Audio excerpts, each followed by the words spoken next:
നമ്മൾ കുറേ ആയില്ലേ ഹിസ്റ്ററി പഠിച്ചിട്ട്, നമുക്കപ്പോൾ ഇന്ന് ഹിസ്റ്ററി പഠിക്കാം. ഇത് നമ്മൾ നോക്കാനായിട്ട് പോകുന്നത് chapter 9 establishment and expansion of Delhi sultanate. അപ്പോൾ ഇതിൻ്റെ നോട്ട് വേണ്ട ആളുകൾ നമ്മുടെ യൂട്യൂബിൻ്റെ ബയോയിൽ ഇൻസ്റ്റാഗ്രാം പേജ് ഉണ്ട്, അതിനകത്ത് പോയി മെസ്സേജ് ഇട്ട് കഴിഞ്ഞാൽ നിങ്ങൾക്ക് നോട്ട് ഞാൻ അയച്ചു തരുന്നതായിരിക്കും. ഓക്കെ, അപ്പോൾ നമുക്ക് ക്ലാസ്സിലേക്ക് കിടക്കാം.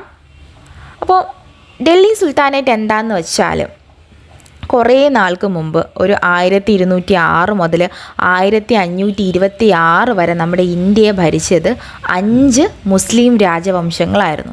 അതിനെയാണ് നമ്മൾ ഡൽഹി സുൽത്താനേറ്റ് എന്ന് പറയുന്നത്. അപ്പം 5 മുസ്ലിം രാജവംശങ്ങളായിരുന്നു നമ്മുടെ ഇന്ത്യനെ ഭരിച്ചിട്ടുണ്ടായിരുന്നത്. അതുകൊണ്ടാണ് നമ്മൾ എന്തെന്ന് പറയുന്നത് ഡൽഹി സുൽത്താനേറ്റ് എന്ന് പറയുന്നത്.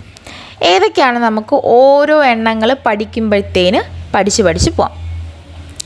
ഒന്നാമത്തെ ഒരു രാജവംശം എന്ന് പറയുന്നത് സ്ലേവ്, അതായത് അടിമവംശം എന്ന് പറയും. മാമുലിക് വംശം അല്ലെങ്കിൽ അടിമവംശം എന്നൊക്കെ പറയും. ഈ അടിമവംശം എന്ന് പറയുന്നത് 1206 മുതൽ 1290 വരെയുള്ള കാലഘട്ടത്തിലായിരുന്നു ആദ്യത്തെ അടിമവംശം നമ്മുടെ ഇന്ത്യയിൽ ഭരിച്ചിട്ടുണ്ടായിരുന്നു. അപ്പം ഈ ഒരു അടിമവംശമാണ് ഇന്ത്യയിൽ ആദ്യത്തെ മുസ്ലിം ഭരണ സംവിധാനം എന്നൊക്കെ പറയുന്നത്. കുത്തബുദ്ദീൻ ഐബക്കാണ് എന്ത് സ്ഥാപിച്ചത്, ഈ ഒരു അടിമവംശം സ്ഥാപിച്ചത്. കാരണം എന്ന് വെച്ചാൽ കുത്തബുദ്ദീൻ ഐബക്ക് ഒരു അടിമയായിരുന്നു, ഒരു പ്രഭുവിൻ്റെ കീഴിലൊരു അടിമയായിരുന്നു. അദ്ദേഹത്തിൻ്റെ മരണത്തോട് ശേഷം എന്ത് ചെയ്തു, അദ്ദേഹത്തിൻ്റെ കയ്യിൽ നിന്നും രാജ്യം പിടിച്ചെടുത്ത് ഐബക്ക് എന്ത് ചെയ്തു, സ്ലേവ് ഡൈനാസ്റ്റി എന്ന് പറയുന്ന ഒരു ഡൈനാസ്റ്റി അങ്ങ് സ്ഥാപിച്ചു. ഇനി ഐബക്കിൻ്റെ ഭരണങ്ങൾ എന്തൊക്കെയാണ്, കുത്തബുദ്ദീൻ ഐബക്കിൻ്റെ ഭരണങ്ങൾ എന്തൊക്കെയാണെന്ന് ചോദിച്ചാൽ നമുക്കറിയാം, കുത്തബ് മിനാർ പണിത ആരാണ്, നമ്മുടെ കുത്തബുദ്ദീൻ ഐബക്കാണ്. ഇതാണ് അദ്ദേഹത്തിൻ്റെ പ്രധാനപ്പെട്ട ഒരു കോൺട്രിബ്യൂഷനായിട്ട് നമുക്ക് പറയാനായിട്ടുള്ളത്. ഇനി അദ്ദേഹത്തിൻ്റെ മരണശേഷം അദ്ദേഹത്തിൻ്റെ മകനായിട്ടുള്ള ഇൽത്തുമിഷ് അധികാരത്തിൽ വരെയാണ്.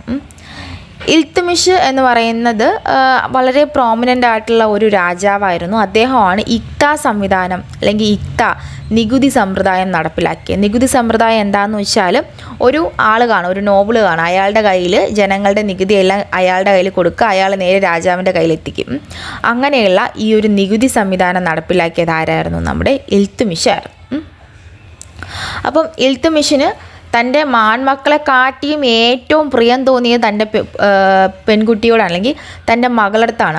ആൺകുട്ടികളെ കാട്ടിയും ഇൽത്തുമിഷിന് ഇഷ്ടം തോന്നിയത് തൻ്റെ പ്രിയപ്പെട്ട മകളെയാണ്. അപ്പോൾ അതുകൊണ്ട് തന്നെ അവന്മാരെ രാജ്യം ഏൽപ്പിക്കുന്നതിനെക്കാട്ടിയും നല്ലതാണ് തൻ്റെ മകളെ രാജ്യം ഏൽപ്പിക്കുന്നത് എന്ന് കരുതി ആദ്യമായിട്ട് മുസ്ലിം രാജവംശത്തിൽ ആദ്യമായിട്ട് ഒരു സ്ത്രീനെ അധികാരത്തിലാക്കിയത് നമ്മുടെ ഇൽത്തുമിഷ് രാജാവാണ്.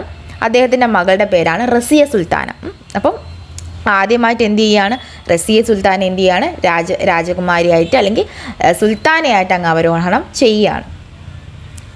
പിന്നെ കുറച്ച് നാൾ ആര് ഭരിച്ചു, നമ്മുടെ റസിയ സുൽത്താന രാജ്യം ഭരിച്ചു. അപ്പം ഇന്ത്യയിലെ ആദ്യത്തെ ഒരു മുസ്ലിം വനിതാ ഭരണാധികാരിയാണ് റസിയ സുൽത്താന എന്ന് പറയുന്നത്. ഈ റസിയ സുൽത്താനയെ പറ്റിയിട്ട് നമുക്ക് എക്സാമിന് ചോദിക്കുന്ന ഒരു ക്വസ്റ്റ്യനാണ്, ആരാണ് ഇന്ത്യയിലെ ആദ്യത്തെ മുസ്ലിം ഭരണാധികാരി അല്ലെങ്കിൽ റസിയ സുൽത്താന എന്തൊക്കെ ചെയ്തു എന്നുള്ള ക്വസ്റ്റ്യൻസ് ഉറപ്പായിട്ടും ചോദിക്കാൻ ചാൻസ് ഉള്ളതാണ്. അപ്പോൾ അതുകൊണ്ട് അതൊന്നും സ്കിപ്പ് ചെയ്യാണ്ട് പഠിക്കണം കേട്ടോ. അപ്പോൾ പുള്ളിക്കാരത്തിൻ്റെ ഭരണമെന്ന് വെച്ചാൽ, പുള്ളിക്കാരത്തി വളരെ നല്ല ഒരു ലേഡിയാണ് ഭരിക്കുന്നത്. വളരെ ശക്തവും നീതിയും നിറഞ്ഞ ഭരണമായിരുന്നു റസിയ സുൽത്താന കാഴ്ചവെച്ചത്. അത്രയ്ക്ക് നല്ലൊരു ഭരണാധികാരിയായിരുന്നു കേട്ടോ. സ്ത്രീ എന്ന നിലയിൽ ഇപ്പം നോബിൾമാരൊക്കെ വന്നിട്ട് പറയും ഇവൾ സ്ത്രീയാണ്, ഇവൾ പറയുന്ന ഒന്നും കേൾക്കണ്ട എന്നൊക്കെ പറഞ്ഞ് നമുക്കറിയാം. അന്നത്തെ കാലഘട്ടത്തിൽ ഈ മന്ത്രിമാരും പ്രീസ്റ്റുമാരൊക്കെ ഉണ്ടായിരുന്നു. അപ്പോൾ അവരെയൊക്കെ തട്ടിക്കളഞ്ഞ് വളരെ നല്ല രീതിയിൽ ഭരണം കാഴ്ചവെച്ച ഒരു സ്ത്രീയാണ് ആരെന്ന് പറയുന്നത്, നമ്മുടെ റസിയ സുൽത്താന എന്ന് പറയുന്നത്. അങ്ങനെ ഇവരിങ്ങനെ രാജ്യം ഭരിച്ചുകൊണ്ടിരിക്കുന്ന സാഹചര്യത്തിൽ ഇവരുടെ ബാക്കിയുള്ള സഹോദരന്മാർ ഇവരെങ്ങനെയെങ്കിലും നശിപ്പിക്കണം എന്ന് കരുതിയിട്ട് എന്ത് ചെയ്യുകയാണ്, ഇവരെ തുറങ്കലിലടയ്ക്കുകയാണ് ചെയ്തത്. തുറങ്കലിലടയ്ക്കുന്ന സമയത്ത് അവിടെയുള്ള ഒരു സൈനികനുമായിട്ട് എന്ത് ചെയ്യുകയാണ്, റസിയ സുൽത്താന പ്രണയത്തിലാവുകയും അദ്ദേഹത്തിന് എന്ത് ചെയ്യുകയാണ്, വിവാഹം കഴിക്കുകയും ചെയ്യുകയാണ്. അങ്ങനെ ഇവരുടെ പേരിൽ ഒരു തെറ്റും ഇല്ല, ആ ഒരൊറ്റ കുറ്റത്തിൻ്റെ പേരിൽ എന്ത് ചെയ്യുകയാണ്, ആ വിവാഹം കഴിച്ചു എന്ന് കരുതി ഭ്രഷ്ട് കൽപ്പിക്കുകയാണ്. പിന്നീട് കൊന്നുകളയാണ് ചെയ്യുന്നത്. കാരണം പണ്ടത്തെ രാജാക്കന്മാർ തൻ്റെ സഹോദരങ്ങളെ രാജ്യത്തിൻ്റെ അധികാരത്തിന് വേണ്ടിയിട്ട് കൊന്നുകളയും. അങ്ങനെ സ്വന്തം സഹോദരിനെ കൊന്നിട്ട് ഒരു സഹോദരൻ എന്ത് ചെയ്യുകയാണ്, അധികാരത്തിൽ വരികയാണ് ചെയ്യുന്നത്. ഇതോടുകൂടിയിട്ട് ഏത് ഡൈനാസ്റ്റി അവസാനിക്കുകയാണ്, നമ്മുടെ മാമുലിക് അഥവാ സ്ലേവ് ഡൈനാസ്റ്റി അവസാനിക്കുകയാണ്. ഇതിൽ നിങ്ങൾ പഠിക്കാനായിട്ടുള്ളത് ഇൽത്തുമിഷിനെ പറ്റിയിട്ടും റസിയനെ പറ്റിയിട്ടും പഠിക്കണം. കാരണം ഇത് രണ്ടും നിങ്ങൾക്ക് എക്സാമിന് ചോദിക്കുന്ന ഒരു ഷുവർ ക്വസ്റ്റ്യൻ ആണ്. ഓക്കെ, അത് ക്ലിയർ ആയെന്ന് വിശ്വസിക്കുന്നു. ഇനി നമുക്ക് അടുത്ത് രണ്ടാമത്തെ ഒരു രാജവംശത്തിലേക്ക് കടക്കാം. അപ്പോൾ ഈ ഖിൽജി ഡൈനാസ്റ്റി എന്ന് പറയുന്നത് ഇന്ത്യയിൽ 1290 മുതൽ 1320 വരെയാണ് ഖിൽജി വംശം ഉണ്ടായിരുന്നത്. അപ്പം ഖിൽജി വംശത്തിൻ്റെ സ്ഥാപകൻ ആരാണെന്ന് ചോദിച്ചാൽ നമ്മുടെ ജലാലുദ്ദീൻ ഖിൽജിയാണ്. ചിലപ്പോൾ 1 മാർക്കിന് ചോദിക്കാം. ഓക്കെ, അവിടുത്തെ പ്രധാനപ്പെട്ട റൂളർ എന്ന് പറയുന്നത് അലാവുദ്ദീൻ ഖിൽജിയാണ്. അപ്പം നിങ്ങൾക്ക് ഈ ഖിൽജി വംശവുമായി ബന്ധപ്പെട്ട് ചോദിക്കുന്ന ക്വസ്റ്റ്യൻ എന്താണെന്ന് വെച്ചാൽ അലാവുദ്ദീൻ ഖിൽജിയുടെ പ്രധാനപ്പെട്ട മാർക്കറ്റ് റിഫോംസ് എന്തൊക്കെയാണ്, ഇതാണ് ചോദിക്കുന്നത്.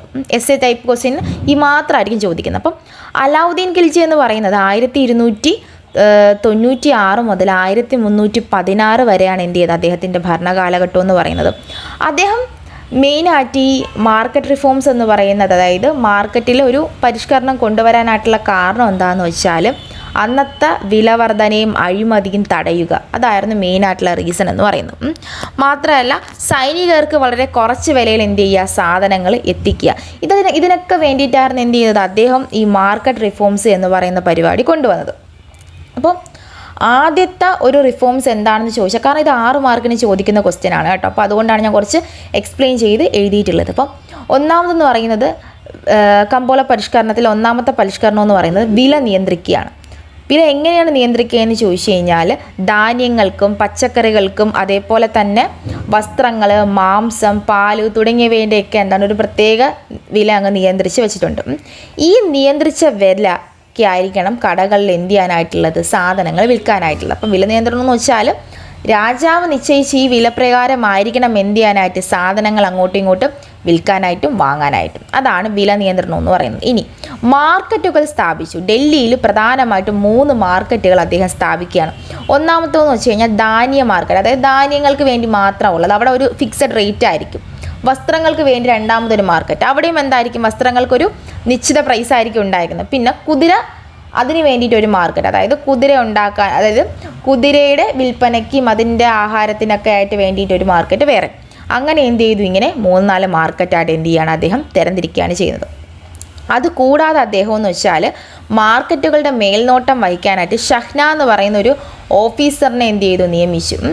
അങ്ങനെ നിയമിക്കാനായിട്ടുള്ള മെയിൻ റീസൺ എന്ന് വെച്ച് കഴിഞ്ഞാൽ വിൽപ്പന, അതായത് വില കൂട്ടി വിൽക്കുന്നത്, കള്ള വിൽപ്പന എങ്ങാനും കണ്ടുപിടിക്കാൻ വേണ്ടിയിട്ടാണ്. അങ്ങനെ കണ്ടുപിടിച്ചാൽ അവർക്ക് നല്ല തക്കതായിട്ടുള്ളൊരു ശിക്ഷയും അദ്ദേഹം കൊടുക്കും. പിന്നെ അവരെന്ന് പറയുമ്പോൾ എന്താണ്, തൂക്ക നിലവാരം പരിശോധിക്കും. അതായത് കച്ചവടക്കാർ അളവുകൾ നല്ല രീതിയിലാണോ ഉപയോഗിക്കുന്നത്, അളവ് തൂക്കങ്ങൾ കറക്റ്റാണോ, ഇതൊക്കെ എന്താണ് പരിശോധിക്കാനായിട്ടുള്ള റൈറ്റും അദ്ദേഹത്തിനുണ്ട്. പിന്നെ അതേപോലെ തന്നെ കള്ള വിൽപ്പനയും അതേപോലെ തന്നെ അങ്ങനെയുള്ള കാര്യങ്ങൾക്കൊക്കെ എന്താണ് വളരെയധികം ശിക്ഷ കൊടുക്കുന്ന ഒരു പ്രവണതയായിരുന്നു അലാവുദ്ദീൻ ഖിൽജിയുടെ കമ്പോള പരിഷ്കാരത്തിൽ വരുന്നത്. അപ്പോൾ അലാവുദ്ദീൻ ഖിൽജിയുടെ കമ്പോള പരിഷ്കാരം പഠിച്ച് വച്ചോണം. കാരണം 6 മാർക്കിന് ഉറപ്പായിട്ട് ചോദിക്കുന്ന ക്വസ്റ്റ്യനാണ്. കുറേ നാളായിട്ട് ചോദിക്കുന്നുണ്ട്. 6 മാർക്കിന് ചോദിച്ചില്ലെങ്കിൽ എത്ര മാർക്കിന് ചോദിക്കും, 4 മാർക്കിനെങ്കിലും ചോദിക്കും. അപ്പോൾ അതുകൊണ്ട് നമുക്കിത് വളരെ ഇമ്പോർട്ടൻ്റ് ആണ്, പഠിച്ചു വെച്ചേക്കുക. പിന്നെ അടുത്ത് നമുക്ക് പഠിക്കാനായിട്ട് പോകുന്നത് തുഗ്ലക് വംശമാണ്. തുഗ്ലക് വംശം എന്ന് വെച്ചാൽ 1320 മുതൽ 1414 വരെ ഉണ്ടായിരുന്ന വംശമാണ് തുഗ്ലക് വംശം എന്ന് പറയുന്നത്. പ്രധാനപ്പെട്ട ഭരണാധികാരി ആരായിരിക്കും, നമ്മുടെ ഖിയാസുദ്ദീൻ തുഗ്ലക്ക്, മുഹമ്മദ് ബിൻ തുഗ്ലക്ക്, ഫിറോസ് ഷാ തുഗ്ലക്ക് തുടങ്ങിയ ആളുകളാണ്. നമുക്ക് മുഹമ്മദ് ബിൻ തുഗ്ലക്കിനെ പറ്റി പഠിക്കാം. കാരണം ഇദ്ദേഹമാണ് നമ്മുടെ മെയിൻ ഹീറോ എന്ന് പറയുന്നത്.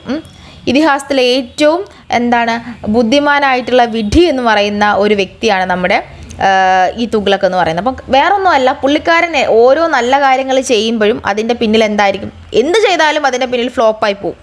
അങ്ങനെയുള്ള കാര്യമാണ്. കാരണം ജനങ്ങൾക്ക് വേണ്ടിയിട്ട് ഇദ്ദേഹം എന്ത് നല്ല പ്രവൃത്തി ചെയ്താലും അവസാനം വരുമ്പോൾ എന്ത് ചെയ്യും, അത് ജനങ്ങൾക്ക് ദോഷകരമായ രീതിയിൽ സംഭവിക്കും. അങ്ങനെയുള്ള ഒരു രാജാവാണ് നമ്മുടെ തുഗ്ലക്ക് എന്ന് പറയുന്നത്. അപ്പോൾ നമുക്ക് നോക്കാം. ഒന്നാമത് അദ്ദേഹം ചെയ്ത മണ്ടത്തനം എന്ന് പറയുന്നത് തലസ്ഥാനത്തെ എന്ത് ചെയ്യും, അദ്ദേഹം രാജാവായ സമയത്ത് ഡൽഹിയിൽ നിന്ന് തലസ്ഥാനം മഹാരാഷ്ട്രയിലേക്ക് മാറ്റി. അങ്ങനെ മഹാരാഷ്ട്രയിൽ നിന്ന് മാറ്റിയപ്പോൾ എന്ത് ചെയ്തു, ജനങ്ങൾക്ക് അവിടെ നിന്ന് അങ്ങോട്ട് പോകാനായിട്ട് ഒരുപാട് താമസം എടുത്തു. അതായത് ഒരുപാട് സമയം എടുത്തു, ഭയങ്കരമായിട്ട് ബുദ്ധിമുട്ടുകൾ നേരിട്ടു. പിന്നീട് എന്ത് ചെയ്തു, അദ്ദേഹം തിരിച്ച് ആ സ്ഥലത്ത് തന്നെ കൊണ്ടുവച്ചു. പിന്നെ അതേപോലെ തന്നെ വെള്ളിയും സ്വർണവും ഒഴിവാക്കിയിട്ട് ഒരു ടോക്കൺ കറൻസി എന്ത് ചെയ്തു, അദ്ദേഹം ഉണ്ടാക്കി. അതെന്ന് വെച്ചാൽ ആ ടോക്കൺ കറൻസി ഉണ്ടാക്കിയത് ഭയങ്കര ഫ്ലോപ്പായിപ്പോയി. ആ ഒരു ടോക്കൺ കറൻസി നമുക്ക് പെട്ടെന്ന് തന്നെ സുലഭമായിട്ട് കിട്ടുന്ന ഒരു കറൻസി ആയിരുന്നു.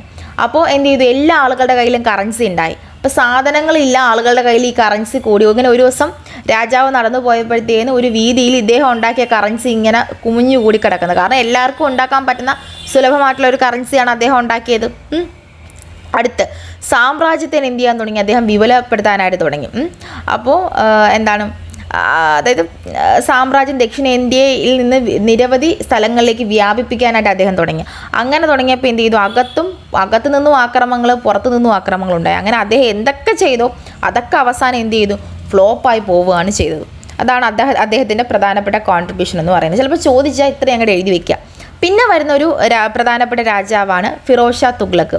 1351 മുതൽ 1388 വരെയാണ് അദ്ദേഹത്തിൻ്റെ കാലാവധി എന്ന് പറയുന്നത്. അപ്പം അദ്ദേഹം കുറച്ച് തുഗ്ലക്കിനെ പോലെ തന്നെ നല്ല വ്യക്തി തന്നെയായിരുന്നു. കർഷകർക്ക് അനുകൂലമായിട്ട് നികുതികളൊക്കെ കുറച്ചു. മാത്രമല്ല ശിശുക്കൾക്കും ദരിദ്രർക്കും വേണ്ട സഹായങ്ങളൊക്കെ എന്ത് ചെയ്തു, പുള്ളിക്കാരൻ ചെയ്തു കൊടുത്തു. പിന്നെയെന്ന് വെച്ചാൽ അദ്ദേഹത്തിൻ്റെ കാലഘട്ടത്തിൽ അദ്ദേഹം റിലീജിയസ് ടോളറൻസ് ആയിട്ടുള്ളൊരു വ്യക്തിയായിരുന്നില്ല. അതായത് മതസഹിഷ്ണുതയുള്ള ആളായിരുന്നില്ല. ഹിന്ദു ക്ഷേത്രങ്ങളൊക്കെ എന്ത് ചെയ്തു, അദ്ദേഹം തകർത്തിട്ട് മുസ്ലിംസിൻ്റെ ആ ഒരു ആധിപത്യം ഉണ്ടാക്കാനായിട്ട് പുള്ളിക്കാരൻ ശ്രമിച്ചിട്ടുണ്ട്. ചരിത്രം, വാസ്തുവിദ്യ തുടങ്ങിയവയിലൊക്കെ എന്ത് ചെയ്തു, അദ്ദേഹം പ്രോത്സാഹിപ്പിച്ചിട്ടൊക്കെ ഉണ്ട്. അതാണ് അദ്ദേഹത്തിൻ്റെ കോൺട്രിബ്യൂഷൻ എന്ന് പറയുന്നത്. പിന്നെ നമുക്ക് നോക്കാനായിട്ടുള്ളത് നമ്മുടെ പ്രിയപ്പെട്ട ബാക്കി 2 രാജവംശമാണ് സെയ്ദും ലോധിയും. സെയ്ദ് വംശം ഉണ്ടാക്കിയത് ഖിസർ ഖാനാണ്. ലോധി വംശം ഉണ്ടാക്കിയത് ബഹദുൽ ലോധി എന്ന് പറയുന്ന വ്യക്തിയാണ്. ഈ 2 മാത്രം ഓർത്ത് വെച്ചാൽ മതി. കാരണം അവരെ പറ്റിയിട്ട് അങ്ങനെ കൂടുതലൊന്നും എക്സാമിന് ചോദിക്കത്തില്ല. ഇത്രയും കാര്യങ്ങൾ മാത്രം ഓർത്താൽ മതി കേട്ടോ. പിന്നെ ഈ ഇത്രയും മഹത്തായിട്ടുള്ള ഒരു സാമ്രാജ്യം ഡിക്ലൈൻ ആവാനായിട്ടുള്ള കാര്യം, ഡൽഹി സുൽത്താനേറ്റ് ഡിക്ലൈൻ ആവാനായിട്ടുള്ള കാര്യം എന്താണെന്ന് ചോദിച്ചാൽ അഴിമതി മാത്രമല്ല, ആന്തരികമായിട്ടുള്ള കലാപങ്ങൾ, ഭിന്നതകൾ, മറ്റുള്ള രാജ്യങ്ങളുടെ ഉയർച്ച, വിദേശ ആക്രമണങ്ങൾ തുടങ്ങിയിട്ടുള്ള കാര്യങ്ങളാണ് എന്ത് ചെയ്തത്, ഇത് മെയിനായിട്ട് തകരാനായിട്ടുള്ള കാര്യങ്ങൾ. പിന്നെ വേണമെങ്കിൽ ഒരു ചോദ്യം കൂടി ചോദിക്കാം, മുഹമ്മദ് ഘോറിയെ പറ്റിയിട്ട്. മുഹമ്മദ് ഘോറി ആരാണെന്ന് ചോദിച്ചാലും 1775 ഇന്ത്യയിലെത്തിയ ഒരാളാണ്. പുള്ളിക്കാരൻ പൃഥ്വിരാജ് ചൗഹാൻ അറിയാമല്ലോ, പുള്ളിക്കാരനെ തോപ്പിച്ചിട്ടാണ് വന്നത്. മെയിനായിട്ട് വന്നതെന്ന് പറയുമ്പോൾ ഇസ്ലാമിക രാജവംശം അങ്ങ് വ്യാപിപ്പിക്കാൻ വേണ്ടിയിട്ടാണ് കേട്ടോ.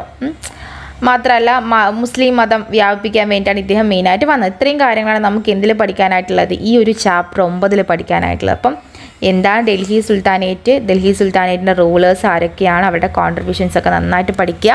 ഇത്രയും കാര്യങ്ങൾ വളരെ നല്ല ക്ലിയർ ആയിട്ട് പഠിച്ചു കഴിഞ്ഞാൽ നിങ്ങൾക്കൊരു 10 മാർക്ക്, 10 അല്ലെങ്കിൽ ഒരു 12 മാർക്ക് ഈ ഒരു ചാപ്റ്ററിൽ നിന്ന് നിങ്ങൾക്ക് കിട്ടും, ഉറപ്പാണ്. അപ്പം നമുക്കിനി അടുത്തൊരു വീഡിയോയിലോട്ട് കാണാം.